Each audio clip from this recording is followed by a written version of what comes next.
Assalamu alaikum wa rahmatullahi wa barakatuh. Welcome to The Unfolding Truth, a program which demystifies all that were mystified.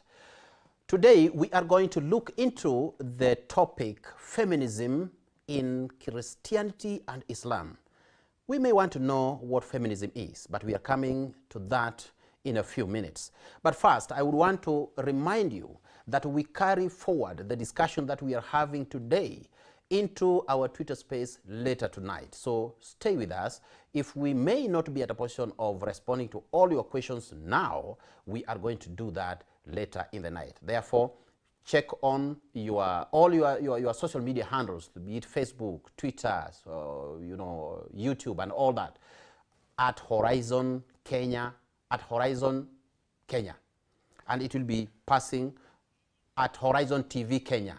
All your Twitter handle, all your social media platforms at Horizon TV Kenya. You will find us there. Today on the show is my brother, Mr. Samuel Mwaura. He is an evangelist, a Christian evangelist who is doing his activities in the country and even beyond. He is trying to bring back morality in this space of religion. My brother, welcome to the show. Thank you very much. Karibu sana, jisikie ukiwa nyumbani. Asante sana. Today we are looking at feminism, yes, in Christianity and Islam. Yes. And in the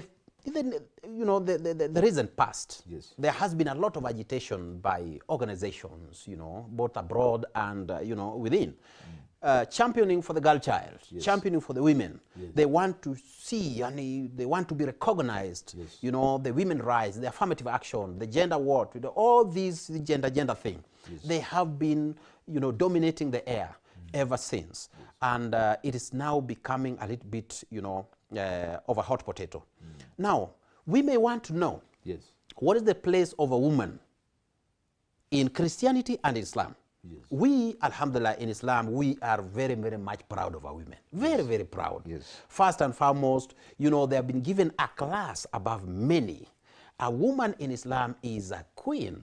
She doesn't have to toil up and down looking for ABC. No. As long as the king is there, the king is serving the queen so well. But she's not denied the rights to work. She's not denied the rights to education, the right to own, a lot of things. So in Islam, we see a Muslim woman elevated to a certain level.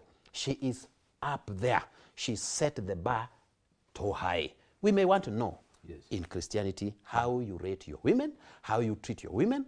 But all the same, what we want to look into, yes, so deeply, what is her place in Christianity? A woman in Christianity is central and very important at that. Yeah. Women in what I would call redemptive history, as written in our Bible, the 66 books, feature prominently. Even in the Quran, we all agree that our first mother is Hawa. Yes, Eve. Hawa, from the word high, or where we get the word life, yes, would be translated to mean that she is the mother of all the living. So a woman is very important because she is the one that carries the child. So she literally becomes the mother of the living. And then again, when we read the Bible history, we also see that the woman is created in the image and the likeness of God.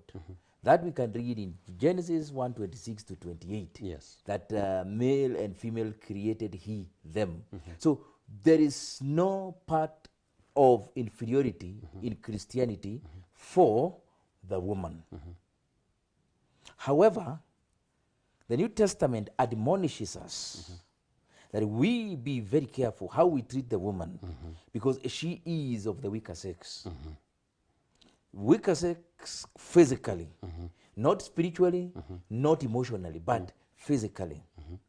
And in order for me to foment my argument about the importance of a woman, I can read what is written in the New Testament, the book of 1 Peter chapter 3, whereby the Apostle Peter, from verse 1 of chapter 3 to verse 10, Peter is talking about husband and wife relations, upon which a man is told to treat his wife well, to speak to his wife well, and to do her good, lest his prayers are not answered.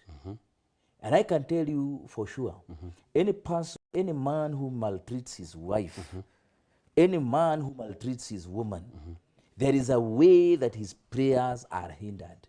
Not answered. Yes, but a man who honors his wife, who work together with his wife, and they are in harmony, their prayers are answered. But when you say she's a weaker sex, as in, you know, physically, not emotionally or otherwise, we have some very, very strong women. Very, very strong women. We have somebody like, you know, Zarika, the boxer. We had Congestina. We have several, even the daughter of Muhammad Ali, and several other women who are very strong physically. You know, where does this leave them? If you say they are weak physically, not they could be weak, and sometimes there are exceptions. Like you have said, I remember Mary Mutola from Mozambique. Oh, yeah, that runner. That Mozambique Express. Yes, Mozambique Express. So when we talk about this weaker sex, we are also talking about the way we handle. It is more of a figure of speech. Yes, there could be stronger women like the ones we have mentioned. But then how do I treat my woman? What are the parameters and to what extent of aggression should it there? If it is, how should I deal with that lady? So it is more of a caveat. It is more of a brick of control of how you deal with this person. You don't just deal with them haphazardly. And I can go back again.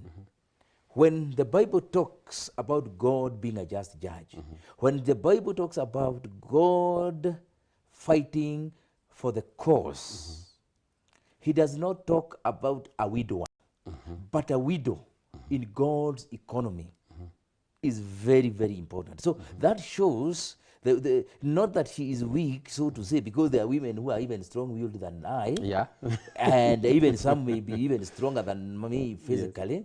But there seems to be something about God and a woman, especially the fact that a mwanaume can nyanyasa this woman, and rarely does it happen the other way. God talks about plead the cause of the widow, not the cause of the widower. Yeah, because the Quran is also very explicit when it says al-rijalu qawwamuna ala nisa. The men are the protectors of the women. In almost all aspects. You see, but I want you to tell us something about when we read the Bible closely, and we don't hear much about women, as in even when census were being taken, conducted in the past Israel. You know, you rarely heard about women. They were not counted. Why were they not counted? Were they not human enough? No, they were human beings.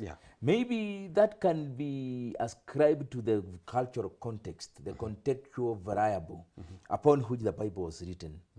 The matriarchal, the patriarchal aspect upon which the Jewish people were patriarchal in nature, or rather, men featured mostly. But that does not mean that the woman was relegated to the periphery, whereby she would not be allowed to do something. I believe that would be more of a cultural setup, and it had nothing to do with the despising of a woman. Yes. So so even if we read the Bible and we don't see her, so we should just assume she's there. She is there, only maybe within the economy of God's redemption story, she has not featured. But you see again, there are women that are featured in the Bible. We have Mary, the mother of Jesus, Mary Magdalene, we have Salome, who is mentioned in the Bible. We have the mother of John and James. In the Old Testament, we have Ruth, we have Rebecca, we have Sarah, we have Leah and Rachel. Several of them. They are there. They are there. We can say they are there. So you are denying that they are not recognized. Women are not recognized in the Christian movement and the Jewish movement. Not at all. Women are recognized. It is only that you can recognize me as a human being, Yeah. but maybe within your interactions and your movements, maybe I'm not featuring prominently, but that does not mean that you don't recognize me. All right, recognized or not, a woman is an integral part of the society, the community, the family, and therefore we respect you wherever you are.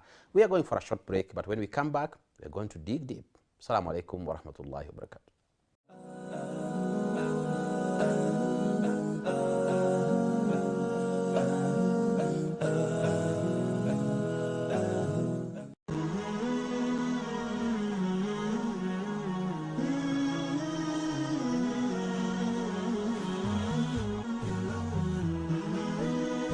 Horizon TV, the beacon for the nation.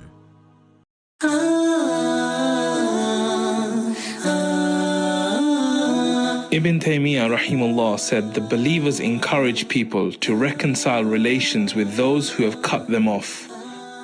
Give charity to those who have deprived them. Forgive those who have oppressed them. Be kind with parents.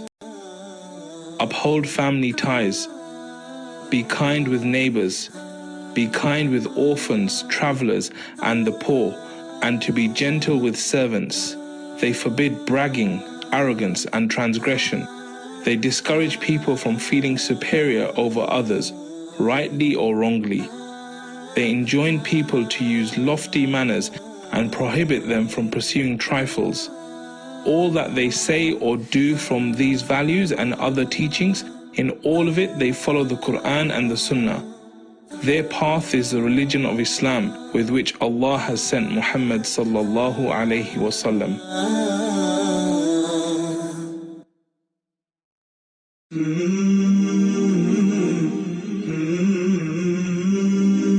From the most interesting things is the alertness of the dying person at the time of his death. For he becomes perceptive to a degree which cannot be described, and worried to an extent that has no limits. And he yearns for his times of old, and wishes that he be left so that he can make up for what passed him by, and so that he can be truthful in his repentance, in accordance with the level of certainty he now has about death. And he, out of grief, almost kills his own soul before its actual death. And if a single atom's weight of these things were found at the time of health and well-being, everything that is intended by doing pious deeds would be achieved. So the intelligent one is he who pictures that hour and acts according to what it requires. And if he is not able to do that, then he visualizes it as much as he is able to, for it will prevent desire's hand and will arouse determination in him.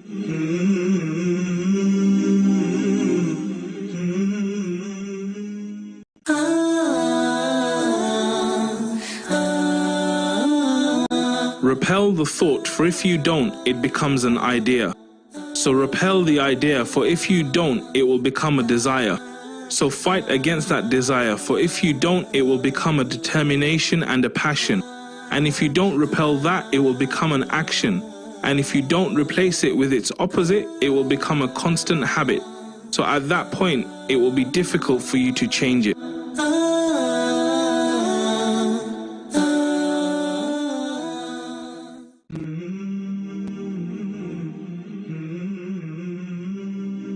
The Messenger of Allah said, whoever says when the morning comes, رَضِيتُ بِاللَّهِ رَبًّا وَبِالْإِسْلَامِ دِينًا وَبِمُحَمَّدٍ نَبِيًّا, meaning, I am pleased with Allah as the Lord,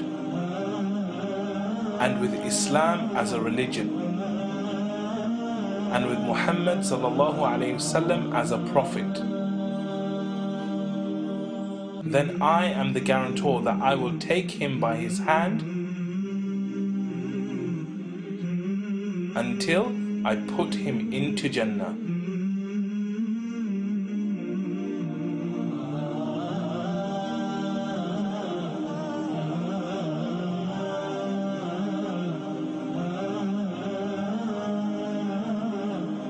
Assalamu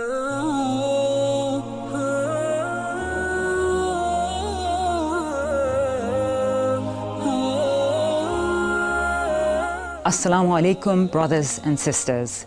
My name is Honorable Nasra Nanda. I am a member of County Assembly in Nairobi. I'm here to tell you today that Kenyans are suffering, and they are suffering because there's a drought that is affecting so many families, affected and caused by a climate crisis that they have no hand in. For this reason, many families are displaced. Many children are dying. Parents are helpless as they watch their children starve. The elderly are being left behind. This is a humanitarian crisis, and it commands us as Muslims, as human beings, to step up to help our brothers and sisters. Because as it stands, 3.1 million people are displaced, are helpless, and are struggling.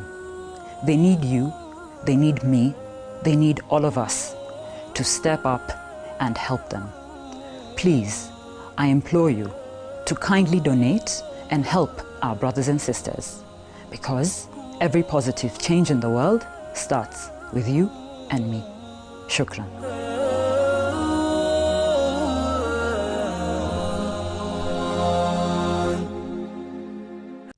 When you look around, many slaughterhouses, hotels, restaurants, food products in supermarkets, beauty products, and so on have the halal certified tag or seal.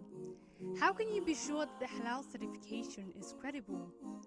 Who ensures that the halal sign or seal can be trusted? How is the process of transporting the halal product from source to destination safeguarded? The Kenya Bureau of Halal Certification will be answering these questions and more during the second Halal Fair on 10th and 11th December 2022 at the Sarit Center in Westlands, Nairobi. The theme will be Halal all the way. Save the date and see you there.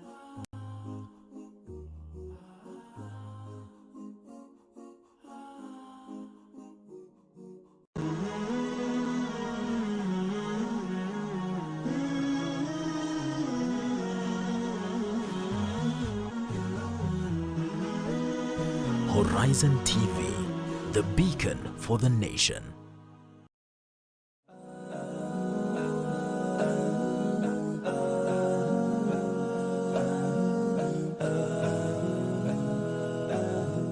Assalamu alaikum wa rahmatullahi wa barakatuh. Welcome back to our program, The Unfolding Truth, where today we are looking at feminism in Christianity and Islam. The championing for a woman, for the girl child, for the women in our society. Where do we put our women? Where do we place them? Do we have a place for them? Why are they, sort of transgressed upon, as some people say? And that will lead me to my next question. Yes. Why do you people think that the Muslim woman is subjugated? Because this is an accusation that has been coming from the secular world for a long time. Yes. And to an extent, the woman in church is also agitating, saying, no, the Muslim woman is so much subjugated. Why? Why? She must be. Why do people say that? Perhaps this is because of, again, remember the notion we talked about earlier? Yeah. Where my mind can be fed with a deceptive poison. To think that a Muslim is always oppressive, and oppressive and oppressive and oppressive. And again, I would say that should there be pockets of such, they are not only confined within a specific. If it is Christianity and I'm oppressing my wife, it does not necessarily mean that all Christians oppress women. Yes. The same with a Muslim. Perhaps maybe, and you may need to help me in this. There are those people who think that the Muslim woman is subjugated because of the hijab, because of the bui-bui. So they think that they have been told to be like that for By force. purposes of against their will or by force. It is very, very unfortunate that they think the same, and that probably they peddle the same propaganda over and over again. But we as Muslims believe, and that is how it is, that our women are emancipated. It is only Islam that has emancipated the woman in history. Because as late as just a few years back, less than 10 years back, the courts of Kenya now gave a verdict on the fact that now a woman in Kenya can now inherit her father's property. Just yesterday, not even 15 years ago. That's laughable. It's laughable because when a woman is born, she has all the rights, all the rights. In Islam, the Quran is telling us in chapter number 81, Surah Al-Takwir, verse number 9. It's a story. It's a story, and Allah is saying, بِأَيِّ ذَنْبٍ قُتِلَ. For what reason, for what crime were you killed? And this now backdating to the ancient Arabia. By the time the Prophet was now starting his missionary his mission, you know, he was born in a people who were so much, you know, retrogressive, people who were like animals, people who did not, you know, care about a woman. And when an Arab, for that matter, when an Arab, you know, bore a female child, she was to be buried, she was to be killed, you see?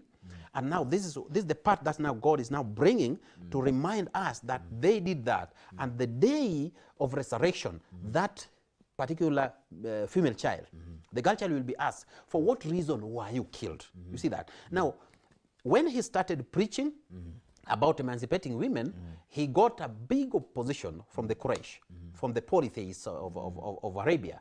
And just come back to the United States, just recently, just a few tens of years back, that's when they now allowed a woman to inherit.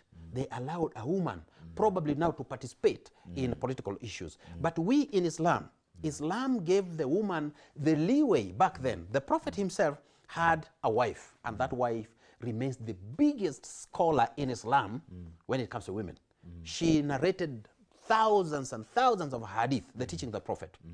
She's the most scholarly one. Two, we had women who participated in war, in as much as they were not combatants, but they were there to give moral support and to sing poems and to do all that and to cook for the army.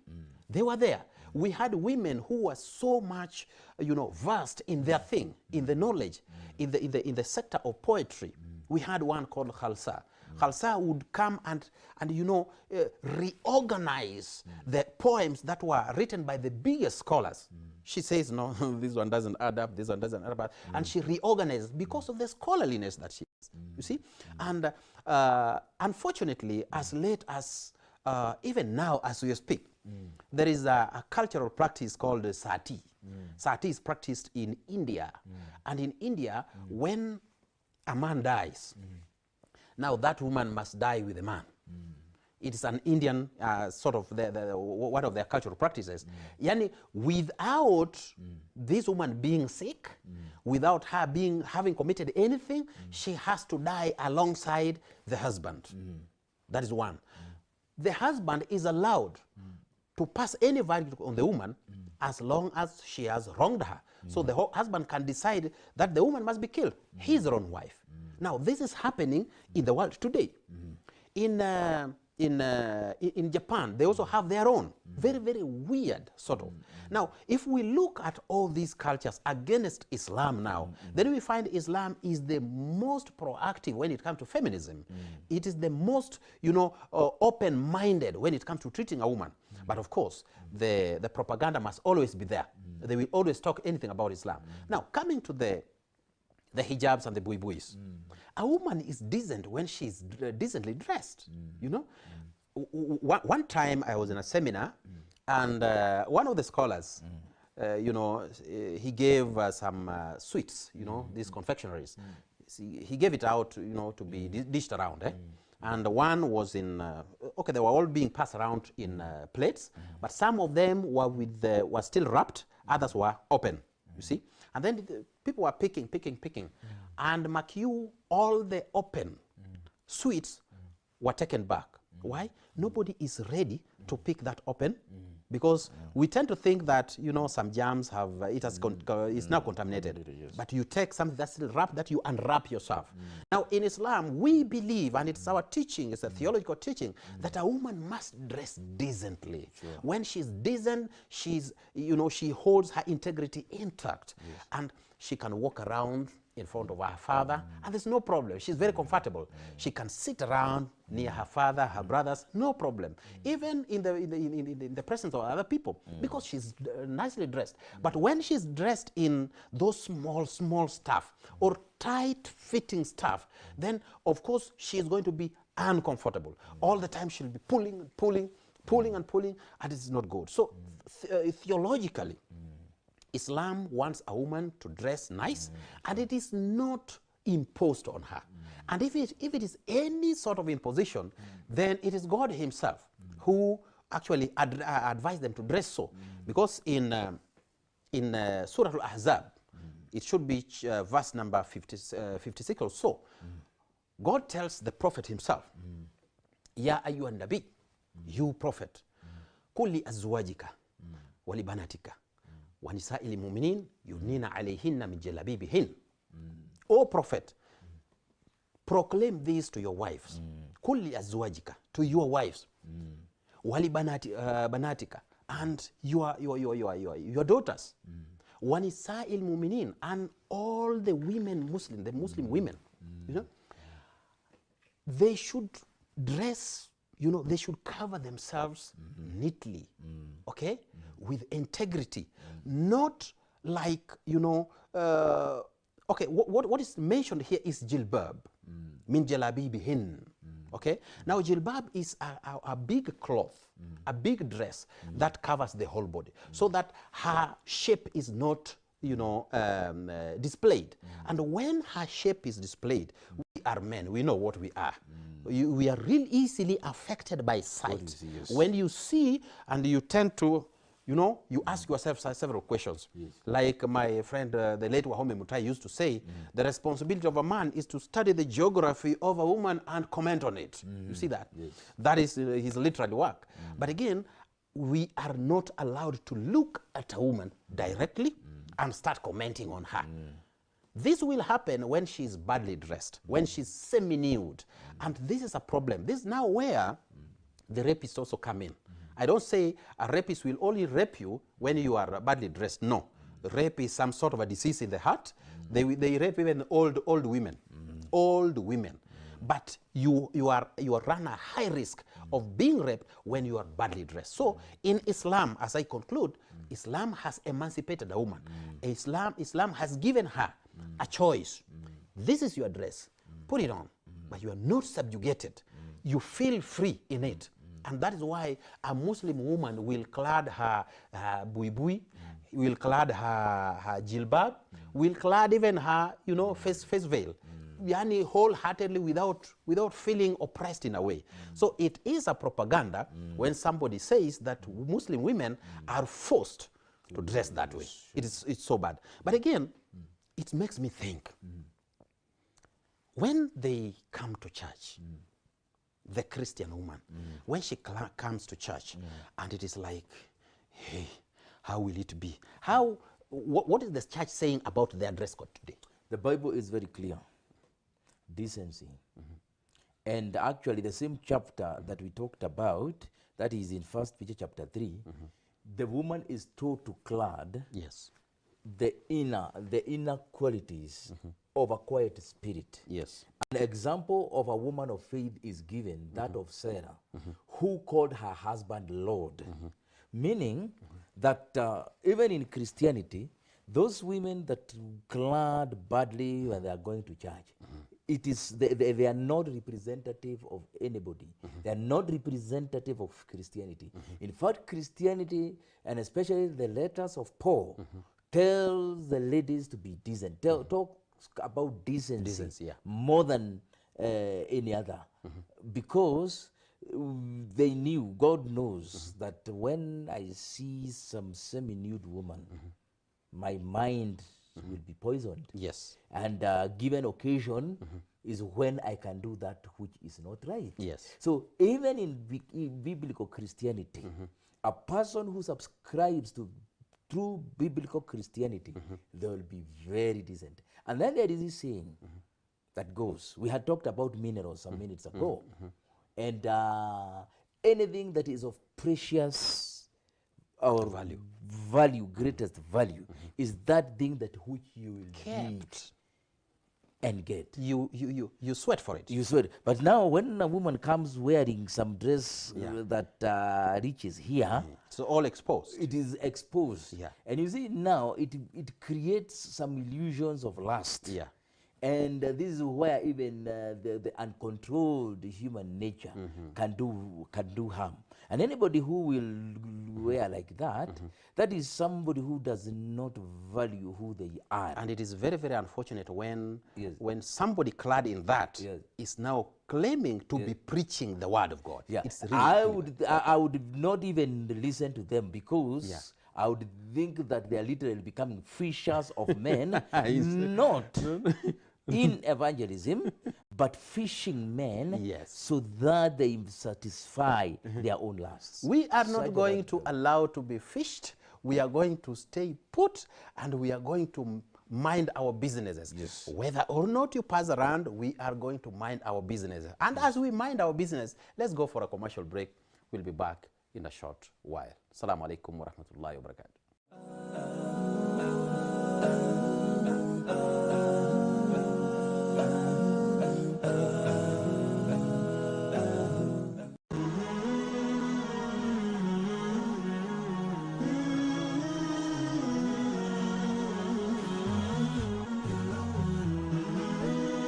Horizon TV, the beacon for the nation. On the next episode, the Quraysh, they were in a room, and Shaitan told, he heard what the Quraysh were talking about. The Quraysh, one of the people of Quraysh, a very bad person, his name is Abu Jahl. His name is Abu Jahl stood up, he was very bad. He didn't love Prophet Muhammad. He stood up and he said, I know you are all afraid of admitting the truth, and I am here, and I tell you that we have to agree to kill Prophet Muhammad, to kill Prophet.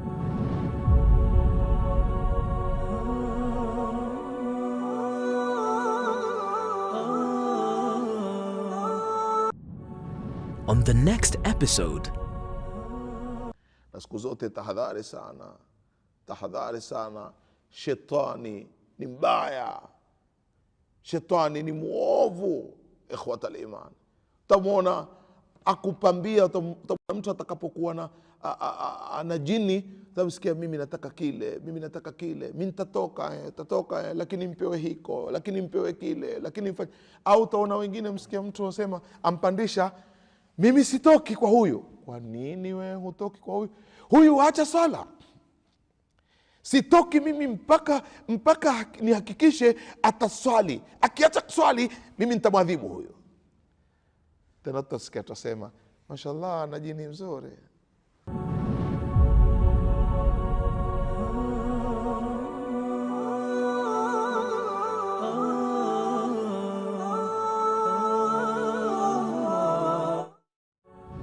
On the next episode. I used to assist so many students because when I was going to study in Malaysia, I didn't get proper advice from anyone about the university or anything. So I was actually swindled $200 here in Kenya by some hustler. I'm interested to know if it works the other way around. Do you get people from abroad to come to universities in Kenya? You know, it would be amazing. Like at the end of the day, not to say that Kenyan education is not good, but it's not the best, you know, like to be honest, compared to the quality standard there. So many people prefer to go there. But an opportunity I see for Kenya is maybe training English. So maybe we can become like South Africa or Cape Town, where now, you know, we can attract the Congolese students, the Ugandan students, Ethiopian students, South Sudan students. They all feel like Kenya, to be honest, we're better at English as compared to other destinations.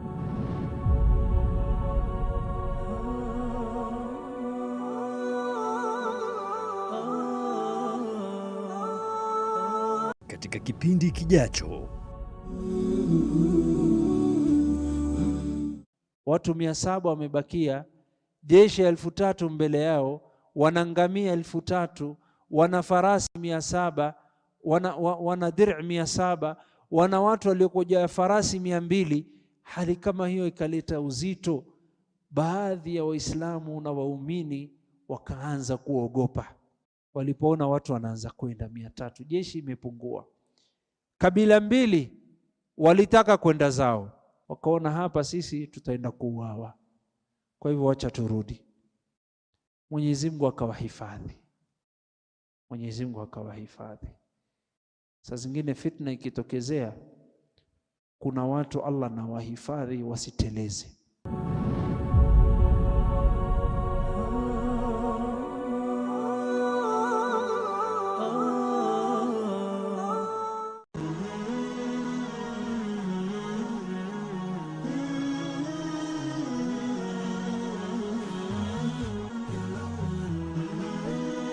Horizon TV, the beacon for the nation.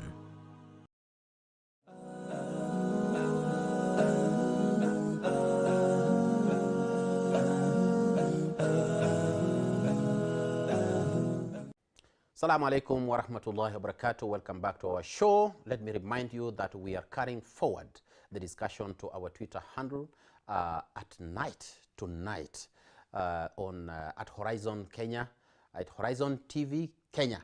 You'll find it there. My brother, before we went for a break, Yes. we were looking at Yes. the decency of a woman. Yes. And we agree, we are in unison, Yes. both Muslims and Christians, and I believe any other civilized people, they will always want their women to be decent. Yes. But now, as they agitate in the world, the Muslim perspective of this is that we really want to give a woman space. She needs to exercise her freedom. She needs to exercise her capacity to, you know, build the community, capacity to explore, capacity to do A, B, C, D. And there are some few women in the world arena who have brought massive change. Yes. Massive change. And that is why Islam doesn't limit a woman to her bedroom and her kitchen and her house. No. We let the woman, you know, explore whatever she can explore, but within the limits of religion. Okay? Because, for example, even if she is to work in an office, she's not refused to work. She can work in an office, but when she works, she must, you know, try to maintain some distance, and as she interacts with the male factor, you see that. So there are those you know, limits. She knows, a Muslim woman knows. But again, the space of a woman in world arena today, for example, politics, what does Christianity say about her participation in such? Well, Christianity brings in the picture of God's creation a woman, like the Apostle Paul would say, or rather, there is no male nor female as far as God is concerned. Yes.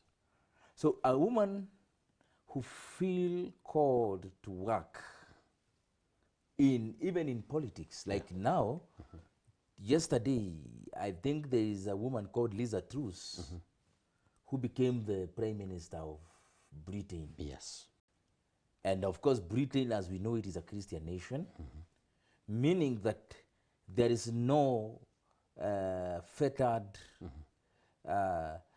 position upon which a woman, if she says that she has her ambitions or aspirations, is told to stop.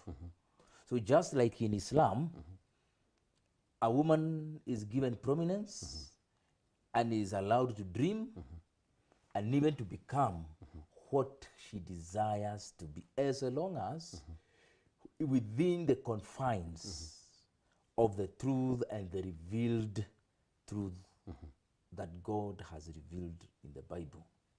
As long as that woman is doing those things that are right, that woman is not stopped by anybody. But if we were to look at it from the biblical aspect, yes, is it not subjugation if we may brand a woman as the source of sin, as in our mom Eve or Hawa, that she was the source of evil on earth, and therefore she deceived Adam and all that, and therefore a woman today is like, you should not even take her advice and all that. Don't you think this particular verse, if we may look at it, don't you think it is like subjugating this woman?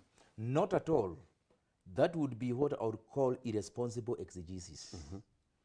Looking at the verse, both literally and historically, it does not talk about the subjugation of the woman. It is reporting of that which happened, that the serpent came and found the woman. And then the serpent asked the woman, has God said? And then many other things follow. But to use that verse that a woman, you cannot listen to what a woman says because of that, that will be irresponsible exegesis. And it does not teach that. Don't you think it has really reflected in our, because we are Africans and Africa is our business. Yes. Don't you think our cultures, you see, because back home in our tribal setups, it is you will hardly find a woman in the assembly of men, probably giving an advice or something. Do you think it is because of that? Are they relating to that, or they have something else? I would tend to think that cultures sometimes are neutral. It could be the human conscience carrying it forward, historically speaking, that it is the woman that was deceived, not Adam. Only that after the deception of the woman, she comes and brings that which she was deceived about. But then cultures molding themselves and developing, others are patriarchal, others are matriarchal. So the patriarchy aspect of culture should not tie anybody such that a woman should not be should be told keep quiet and shut up. In fact, there is something about a woman that is very unique. A woman will see something that I don't see. A woman will know when her child is in trouble, and she will take it upon herself. I would know that there is an issue that is happening, but I will not be able to bring it out as a woman. So some of these cultural things I would because it's like now I would ask in your religion whether there is a woman who is an imam. And of course there is an ideological explanation as to why they are none and they cannot be. So even some of these cultural issues, sometimes we allow something to be the way it is, not because we are in absolute agreement with it. Yes. But because once we start offsetting, we might open some Pandora box and this perpetuity of issues, cyclic redundancies that will make us not progress even in an inch. When you talk about, her place and that in Islam, probably they are not allowed to be imams or that, I may want to clarify that a woman can be an imam to her fellow women. To her fellow women, yes. When they are assembled probably in a hall or something, and time for prayers, reaches, she is allowed to lead her fellows in prayer. But she cannot be an imam, including all men.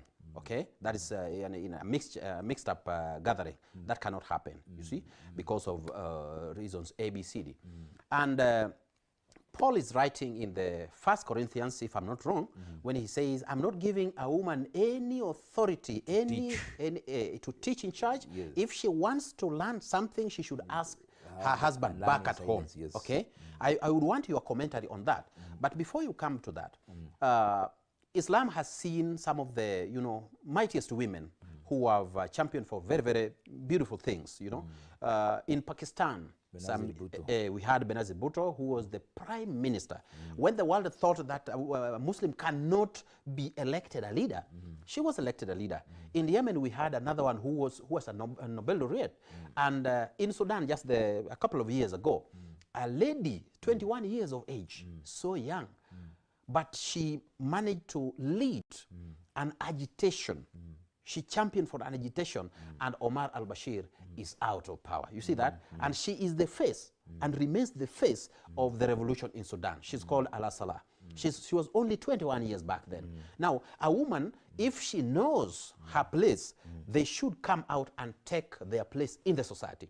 But I think the past subjugation, because there has been, history is here with us, and they have been, sort of, subjugated, yes, and culturally, and, don't you think it is high time they come out and claim their place in the society instead of blaming men and blaming establishment that, you know what, you don't want us to be what. And I would want to see a female president in Kenya soon. I don't know what you guys say as church, but I would want to see a female president in Kenya. Can it happen? It can happen. I don't know how, but it can happen. And it is high time. You will not bring her down. And it is high time women stood up and said that we are created with the same capabilities, mental capabilities, or the immaterial capabilities that men have. So if a woman is very good at something, let her come out and shine and give the world that which the world needs from her, which nobody else apart from that woman can give. So they should not be afraid. They should come up. If a woman is a scientist, she should not be dissuaded, because one of my desires is to see women excel in STEM, that is science, technology, engineering, and mathematics. I would want to see a woman who is doing very well. For instance, I have a niece of mine who is doing engineering. I have a niece who is studying engineering, and she's very passionate about engineering. So if we dissuaded her and told her that you can only do arts, you cannot do mathematics, you cannot do science, you cannot do technology, you cannot do engineering, we shall have been killing her. So it is high time women know that they are created in the image and the likeness of God. They have immaterial qualities that every other person has, including men, and they should not be tied by stereotypings. They should not be tied by those notions that a woman can only, the best place for that woman is in the kitchen when she's making kaimati or chapati or biryani. They should not be told that your only place is when unatandika kitanda. They should be told that you can go out there and become one of the best surgeons. I know one of the best dental surgeons in Kenya is a Muslim girl who operates from the University of Nairobi, Nairobi Hospital and Gertrude Hospital. She's a Muslim, she's a young girl. So, and there are also Christians who are doing the same. So it's not only being a slave queen and it's not about makeups slave queen, and tattooing the legs, the thighs and all that. No. They are better than that. They are better than that. They can be an engineer. They can be a designer. They can be architects. They can be medical doctors. They can be professors. They can be teachers. They can be nurses. And every other profession that is noble. We encourage the girl child, the woman in the society, that it is your time. Come out. Claim what belongs to you. Nobody is subjugating you. Nobody is stopping you from doing anything. Nobody is stopping you from excelling in the spheres of education or engineering or whichever faculty. You are allowed, and it is a fair competition. Even in politics, you are allowed to come out and do what you can do better. Otherwise, we are only louding the voice. We give you space and we champion for you. Nobody is subjugating you. We want to see you excel. I was your presenter, Omar al-Bashir, as we were looking at this topic, and because we cannot exhaust everything, we are waiting for you in the evening on our Twitter space as we dissect more. My brother Samuel will be there, and I'll be there, and several other more. My brother, your parting shot, 30 seconds as we leave. Women are central and integral. In my faith, Christianity, they are integral in the salvation story. A woman has capabilities like that of men, and they should be respected, they should be encouraged, and they should not be given some bottlenecks of not excelling. Go, go, go and excel. Go and excel. It is indeed. Assalamu alaikum wa rahmatullahi wa barakatuh. Until we meet next time.